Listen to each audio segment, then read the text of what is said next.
I was speechless with shock upon my husband's sudden revelation that he had demolished the house I grew up in. I had only just inherited the house and land following my father's death.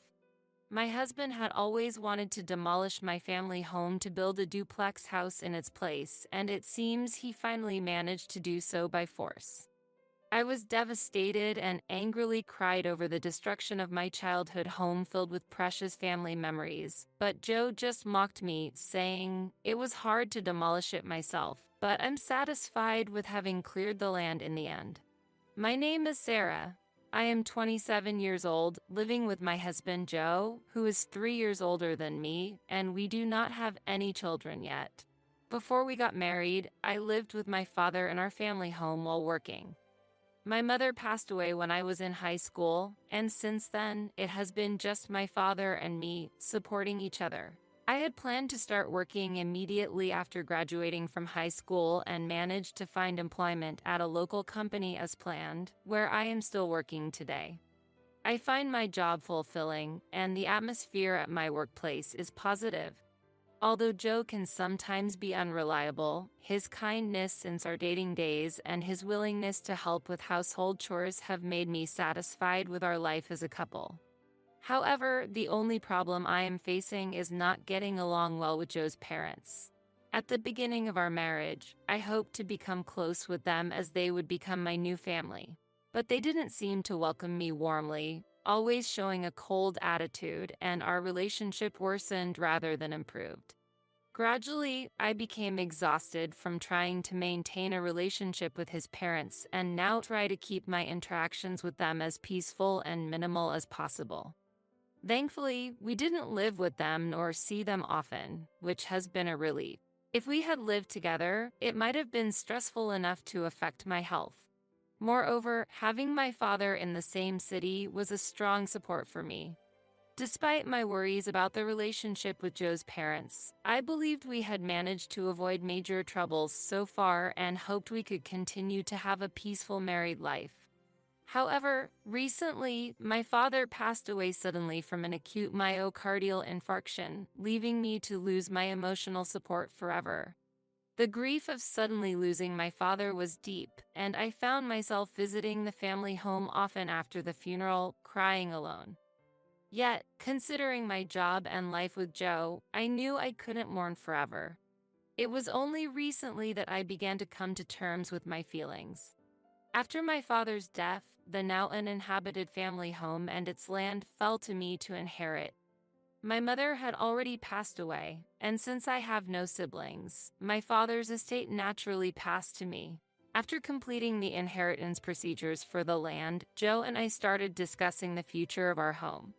My father had told me before he passed, "Sarah, after I'm gone, you can use this house and land however you wish."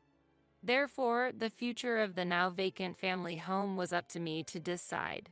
That house was a precious place where our family had spent time together, filled with countless memories. For this reason, I had no intention of selling the land or demolishing the house at this time. Although it would incur property taxes, I wanted to maintain the status quo for the time being, occasionally cleaning the house and reminiscing about the time spent with my family in front of my parents' photographs. However, Joe had a different opinion. He was pleased as if the inheritance was his own, saying, "It's a waste to leave it as it is. You've acquired good land, so you should make effective use of it as soon as possible." Joe was eager to use the land where my family home stood, and our views were completely at odds.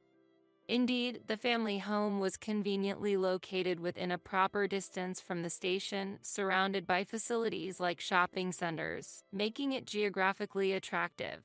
The house, built before I was born, also showed its age and some parts were deteriorating. However, one of the options I considered for the future was to renovate this house if we had children. So, I just couldn't accept Joe's proposal. The reason was his attitude of treating my family home as if it were his own property and pushing things forward forcefully. Additionally, my in-laws shared the same stance upon hearing about the house. Discussions had been had multiple times as if the entire in-law family would eventually move to that land, making me, the heir, feel left out. Seeing Joe and my in-laws getting overly excited made me fear that the house would be handled carelessly if things continued this way. Therefore, I emphasized to Joe time and again, "Listen, that house and land are mine, not yours or your parents'. So, please don't proceed with any plans on your own." However, Joe just casually responded to my concerns with, "It's okay, Sarah, you worry too much." He never truly listened to what I had to say. I thought he was a kind person despite his unreliability, but his attitude changed the moment I inherited my father's estate, hardly taking my words into consideration during our discussions. As a result, I began to harbor doubts about Joe, and my distrust grew stronger day by day. On a certain holiday, Joe said he was going to his parents' house and left early in the morning. I was caught up with household chores that had been neglected during the weekdays. However, less than an hour after he left, Joe returned with his parents in tow, and I had to abruptly stop my chores to welcome them. While they might be ideal parents for Joe, interacting with my in-laws was still challenging for me, given the issues with my family home. Father or mother, what brings you here today?" I asked, filled with anxiety since there had never been a visit from them without prior explanation from Joe. "We thought it's about time to make a decision about the future of your family home. That's why I called Mom and Dad over," Joe replied with a smile, confirming my worst fears and making my heart heavy. "What do you mean by make a decision?" "I've always told you that I wish to keep things as they are," I stated clearly, only for Joe to immediately counter, "I've told you it's a waste. That's why I want to demolish your house and build a new duplex house there so we can live with Mom and Dad." "What?" I couldn't hide my shock at his sudden proposal, but quickly voiced my opposition. "What are you talking about? I absolutely cannot agree with that. I've told you before not to proceed with any plans without my consent." No matter how much I resisted, Joe and his parents just looked at me with surprise. Then the father-in-law, with a sigh of exasperation, said, "Leaving such a wonderful piece of land unused is a waste. You should seriously consider what Joe is saying. A wife should obey her husband."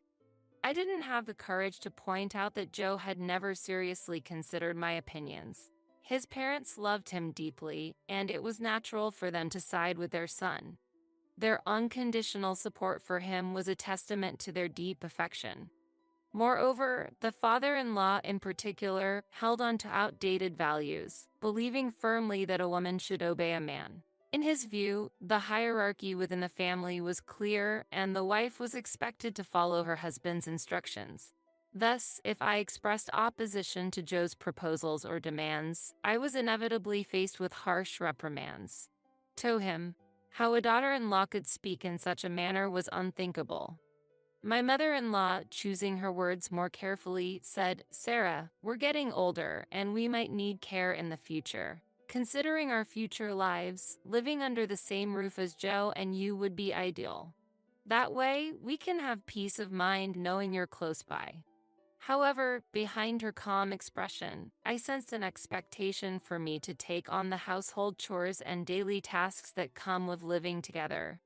At that moment, with her husband present, she maintained her facade, smiling gracefully as she played the role of the ideal wife. But I knew from experience that whenever he was not around, her attitude towards me would change dramatically, becoming sarcastic, and the kindness she showed then would disappear. When alone with my mother-in-law during visits to their home, she would often make unnecessary comments like, "Haven't you had children yet?" Or "I want to see my grandchildren soon," and try to dump household chores on me, citing her age as a reason for being unable to move around easily. If I ever refused, she would persistently criticize me, saying, "Respecting your elders is the most basic principle. Can't you even follow that simple rule? What kind of environment did you grow up in?" Because of the constant unpleasant behavior from my in-laws, the thought of living under the same roof with them was unbearable. That house is a place filled with precious memories of living with my parents for many years. So, I have no intention of demolishing it. Please, leave it as it is for now. I repeatedly pleaded, with no intention of changing my mind. Yet, Joe and his parents showed no signs of giving up easily. Such a stubborn daughter-in-law. Considering the future, we should build a duplex house to live together. Your parents are no longer in this world, so you should dedicate yourself to us now, my mother-in-law said, dismissively regarding my parents with her words. I managed to compose my expression despite almost frowning at that statement. Ultimately, that day ended with both parties merely asserting their opinions, leading to no substantial dialogue, and my in-laws left somewhat disgruntled. From then on, Joe and I continued to have disagreements about my family home and its land. The current house is too small, and considering the possibility of having children in the future, wouldn't it be better to build a bigger house? Joe consistently insisted on building a duplex house, refusing to budge from his position. Behind his argument, it was clear that he was using the prospect of children as an excuse, when in reality, he wanted to live comfortably in a spacious house with his parents. While I could understand the desire to live with one's biological parents from a future perspective, I never gave a positive response to it. I was convinced that living together with my in-laws would inevitably lead to more troubles. Therefore, aside from the demolition of my family home, I strongly opposed the duplex house idea every time it came up. As a result, Joe would always become irritable. Over time, our marital relationship gradually deteriorated, passing without any meaningful discussions. Even amidst such circumstances, I made time to visit my childhood home, cleaning and spending time in memory of my parents. However, as work became busier, I couldn't visit it for about a month. Consequently, I decided to move my parents' portraits to our current residence. I hadn't mentioned moving the portraits to Joe. Recently, our conversations had quickly turned into arguments, so I decided to keep this matter to myself. However, this decision would later prove to be the right move for me. After a busy period at work ended, I was looking forward to relaxing the following weekend. I was expecting a peaceful break, but that morning, my in-laws appeared at our house without any notice. It had been a while since we last saw each other, the previous occasion being when we argued about my family home. This visit was also unexpected, with no prior notice from Joe or his parents. Strangely, my parents-in-law were in a very good mood, looking at me happily alongside Joe. "Today, we have something important to tell you, Sarah," said my mother-in-law with a smile. I had a feeling that this news wouldn't be good for me. "What is it?" I asked. Joe stood in front of me and calmly announced, "I've already demolished your family home." I was speechless with shock at that moment. The statement seemed like a bad joke, but seeing Joe and my in-laws smiling smugly forced me to accept the harsh reality. "Why would you do such a thing?" I demanded, but Joe continued to laugh off my question with a calm demeanor, as if mocking me. Astonishingly, Joe had demolished my family home without my knowledge or permission during the month when I was too busy with work to visit. It seemed he had taken advantage of my absence. It was tough to do it myself, but in the end, I'm satisfied with having cleared the land, Joe said, pretending to be tired. He had spared the expense of hiring a professional demolition company, borrowing heavy machinery from his father, who runs a small factory and owns several pieces of heavy equipment. His father, willing to fulfill his son's wish, had provided the machinery without hesitation and helped clear the land. How could you do something like this without permission? I've said no many times. I cried out, tears mixing with my anger. My childhood home was filled with irreplaceable memories, including my parents' mementos and family photos from my childhood. The only thing unharmed was my parents' portraits that I had brought home. The reality that everything else was removed along with the rubble was like a nightmare. How could you do something so terrible? I will never forgive you. I had reached my breaking point. I declared this with a firm gaze towards Joe and his parents, but they remained unfazed, as if convinced of their superiority. You couldn't make a decision, so I took the step forward. We can't wait forever for you to decide. Joe arrogantly justified his actions as if they were entirely rightful. Then he added with a loud laugh, "That's why I took over your family's land." Hearing Joe speak so proudly as if he were the rightful owner of the land, my anger turned to disappointment. I could feel my love for Joe rapidly fading. It seemed neither Joe nor his parents understood the gravity of their actions, and I let out a heavy sigh. "What are you talking about? When did I ever transfer that land to you? Since no formal procedures have been completed, that land is still mine." Joe appeared not to fully grasp the significance of my words, wearing a puzzled look, and his parents had similarly confused expressions. I had no memory of transferring those rights to Joe, as no formal registration of the property transfer had been completed. Thus, demolishing someone else's property without permission constitutes a legal violation. You might not know since you didn't go through a professional agency, but what you did can be legally penalized, I declared. At these words, Joe's complexion changed. If he had commissioned the demolition work to a legitimate company, this situation would never have arisen. I intended to show no leniency towards my husband Joe on this matter and continued.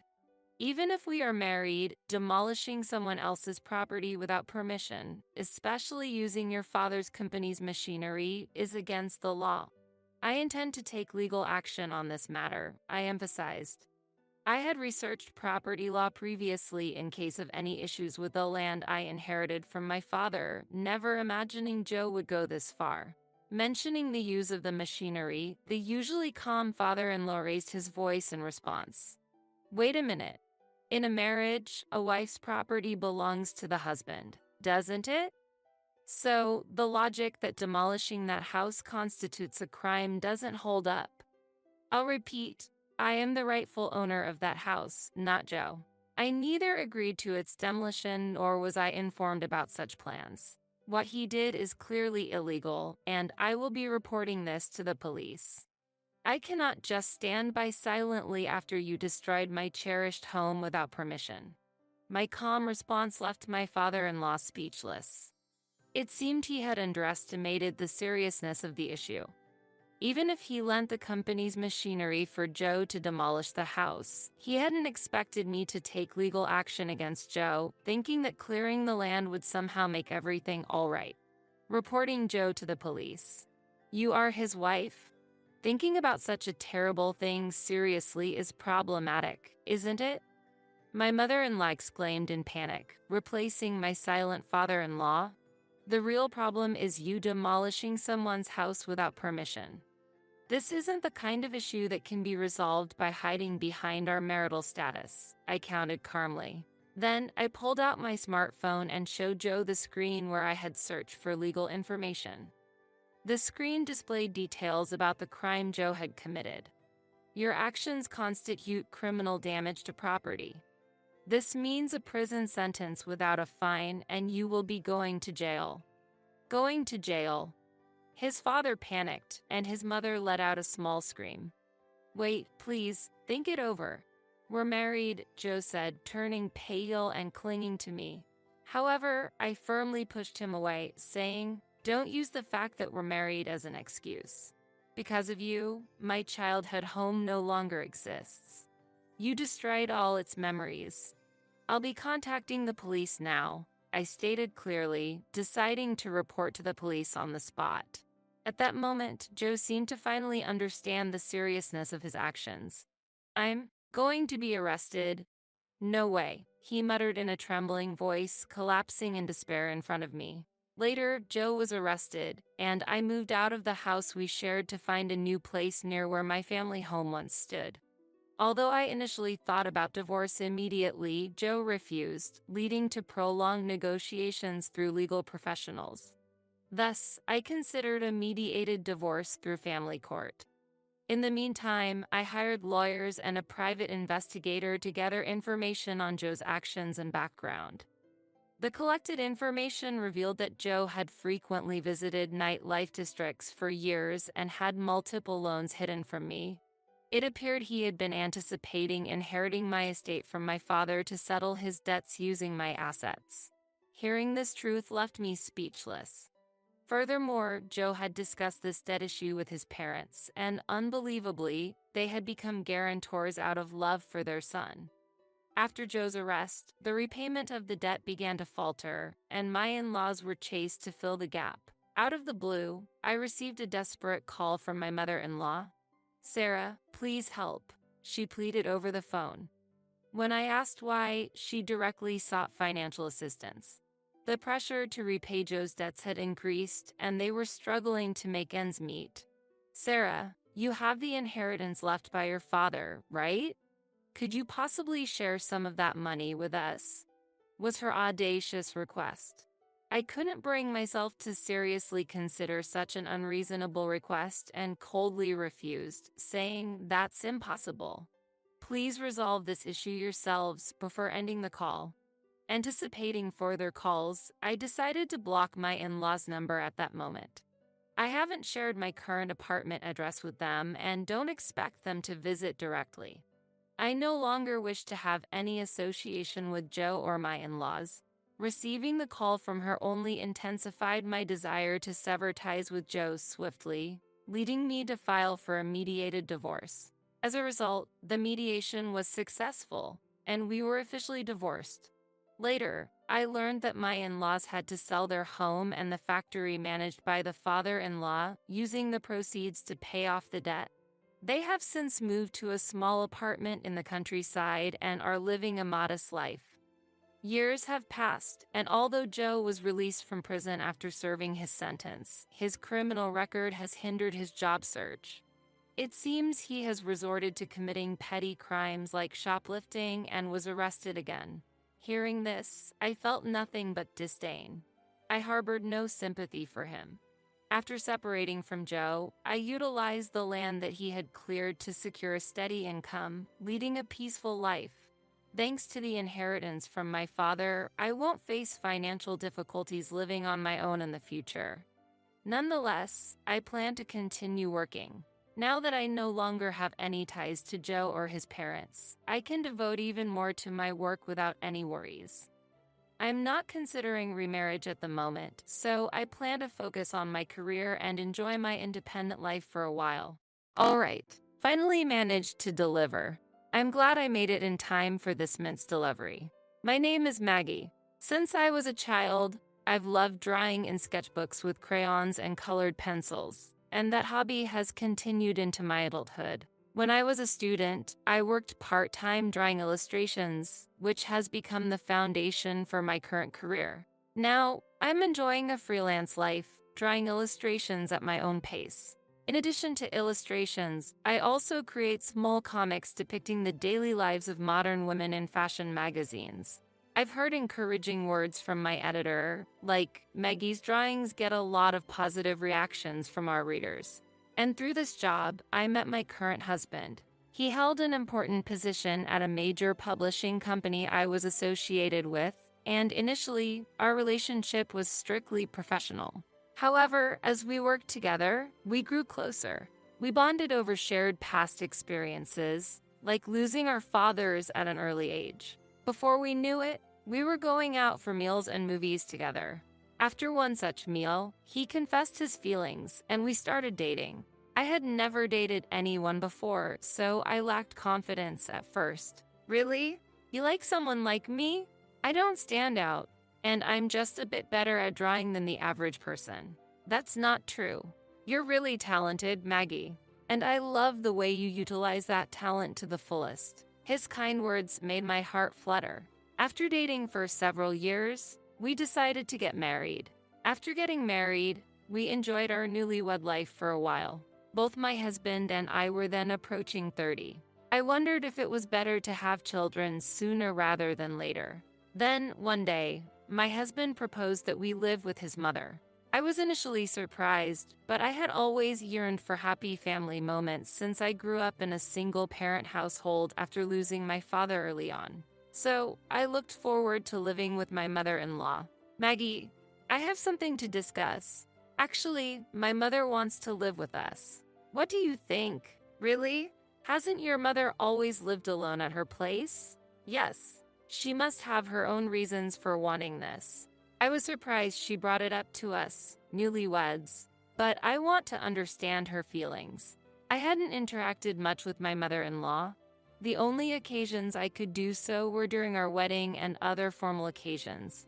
From the start, she seemed very warm and approachable. Her smile and kindness reassured me. My mother has been feeling lonely living by herself.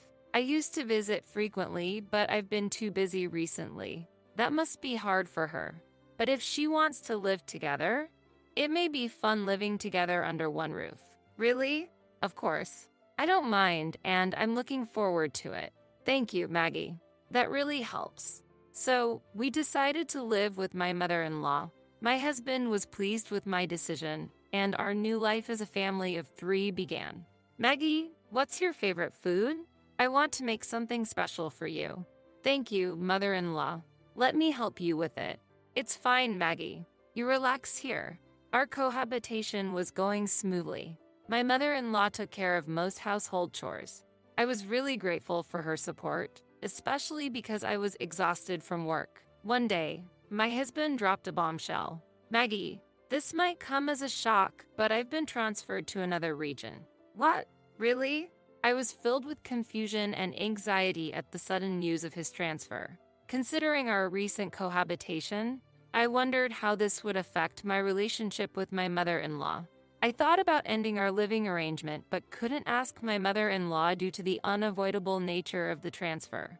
I also pondered moving with him, but staying in the city was more convenient for my job. Thanks, Maggie. If you ever have concerns about living with my mother, let me know. I remember feeling a bit relieved by his words. Thank you, I understand. In the end, I decided to continue living with my mother-in-law, but this decision might have been a bit hasty. At first, our cohabitation was harmonious. We respected each other's preferences and shared household chores. However, after living together for a short while, my mother-in-law began to change her attitude towards me. She assumed I wasn't doing anything. Maggie, shouldn't you help out a bit more around the house? I'm sorry, I'm quite busy right now. I'm working on this tablet. You say such things, but you're just holed up in the house doing nothing. Even if you draw on that thing, there's no way you can make money from it. No, actually, I work using this tablet, and I support our household with my income. I've explained many times that I work from home, but my mother-in-law didn't believe me. She misunderstood me as a freeloader and asked me to help around the house. I intend to help with household chores as much as I can. But I'm busy with work and can't always help. So I contribute by putting at least $3,000 from my income into the household every month. That's the money my son is giving you, isn't it? There's no way you can pay that amount yourself. No, that's not the case. I tried to explain again, but my mother-in-law wouldn't accept what I said. Despite explaining multiple times that I was contributing a significant amount from my income even though I couldn't help more with the chores, she continued to ignore my words. It was futile, no matter how politely I tried to explain.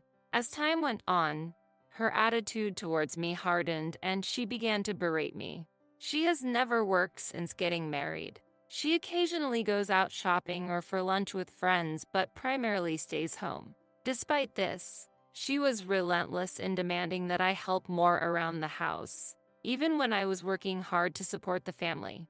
As a result, it sometimes affected my work and caused inconveniences to my colleagues. Under these circumstances, it became difficult for me to maintain credibility and continue working.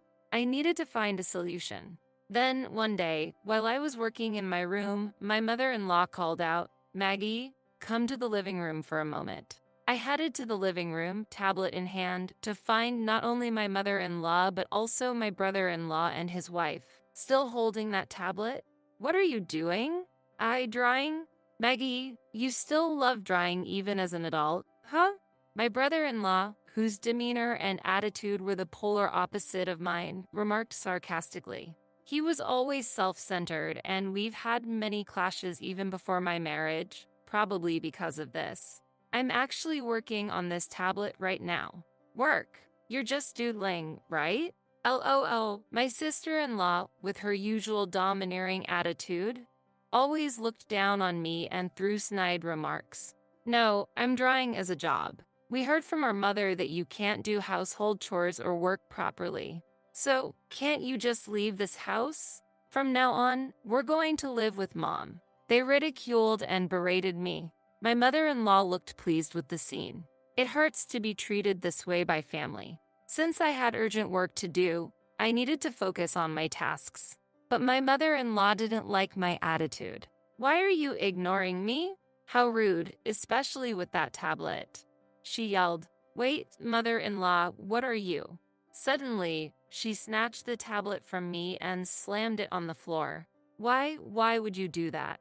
To add insult to injury, my brother-in-law and his wife gleefully stomped on the tablet. The tablet screen cracked in several places, and it wouldn't even turn on.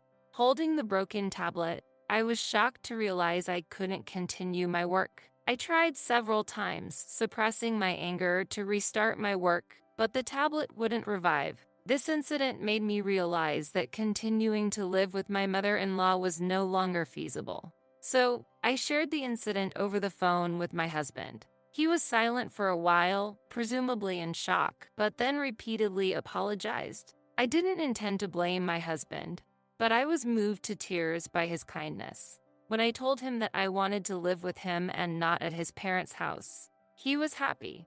I had previously been worried about living in a remote location due to his transfer, but now I felt that being with him was more important. After deciding to move out, I immediately started preparing to relocate. But during this busy time, a surprising event occurred. Suddenly, my mother-in-law, brother-in-law, and his wife came to see me. Why are you here all of a sudden? I'm quite busy right now, I exclaimed in surprise. Maggie, we heard you've been contributing $3,000 monthly. We're truly sorry about the other day. We didn't know until our son told us. We had no idea you were contributing so much. I could sense my mother-in-law's intentions. I've told you this before. Anyway, I've decided to move out and live with my husband. Perhaps they realized that without me, they would lose the monthly financial support. Maggie, don't say things like that. Let's all build a warm family together. Mother-in-law says if you leave, we have to pay $3,000. That's unbelievable. The reason Maggie got angry and left is because you broke that tablet, right? What are you talking about? It was Mom who broke the tablet first. Besides, all this happened because of Mom's misunderstanding. That's right.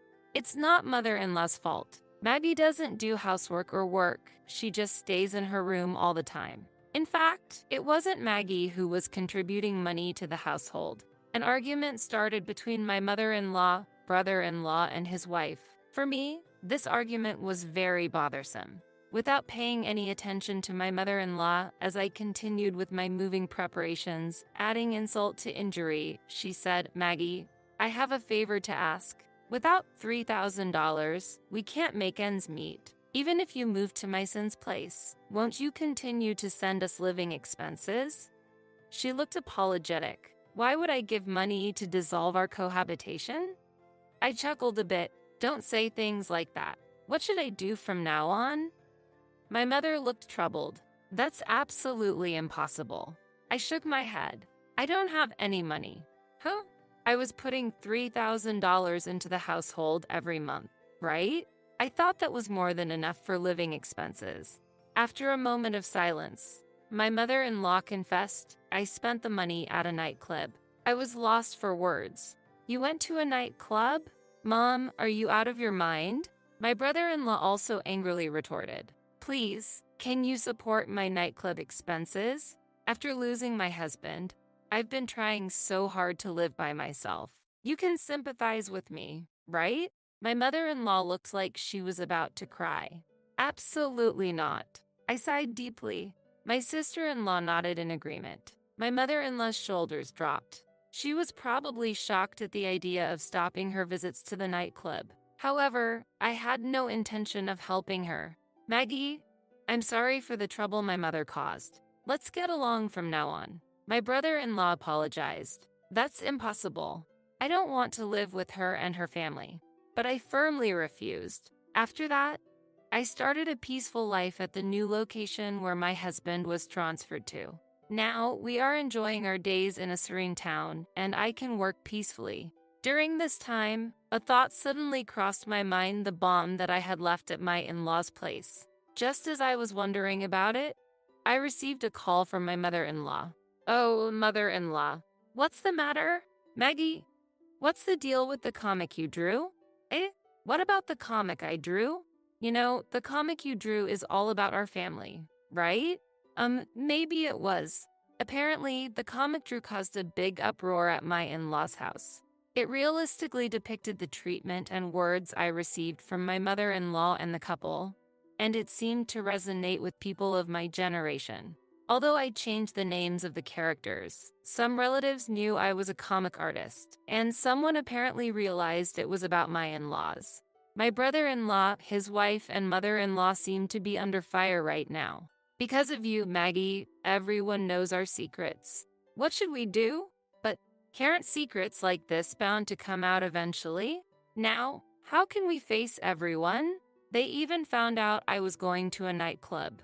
It might be difficult, but please resolve it yourself. How cruel. Feeling a bit refreshed at my mother-in-law's outcry over the phone, I learned that the family faced many difficulties afterward. Due to the contents of my comic, angry relatives gathered at my in-laws, and it was revealed that my mother-in-law had spent a lot of money at the nightclub and was in debt.